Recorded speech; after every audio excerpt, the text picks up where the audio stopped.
I can only marvel at this great interplay of sun and cloud on Earth. The process of thermo-regulation on a living planet.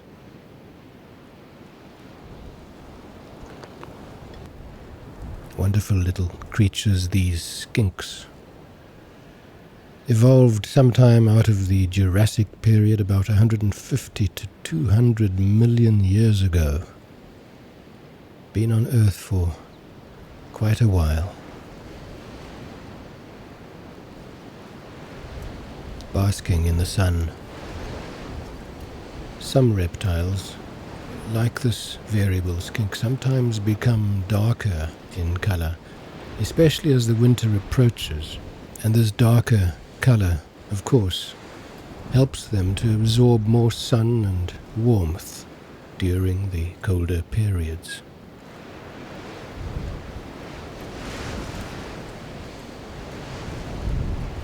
Reptiles obtain their heat from outside sources. They are ectotherms, rather than producing it metabolically from their food as we mammals do. Each species of reptile has a preferred body temperature at which they are best able to move around to hunt for and digest their food, to produce eggs or sperm and so on. So this thermo-regulation is extremely important because, equally, if they become too hot or too cold, they can die. And so they will spend much of the day shuttling back and forth between sun and shade to regulate that vital body temperature.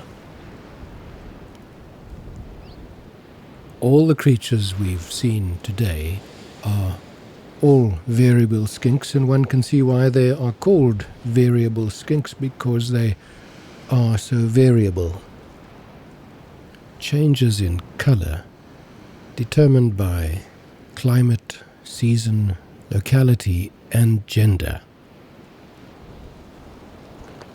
Looking up, the ancient Greeks would have spoken of Apollo, the great sun god, driving his fiery chariot across the skies.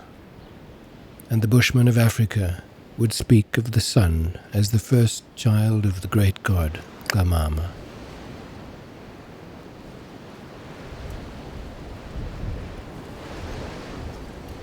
Something very endearing about skinks is that once you've crossed a certain line and got close, they become comfortable and allow you closer and closer still.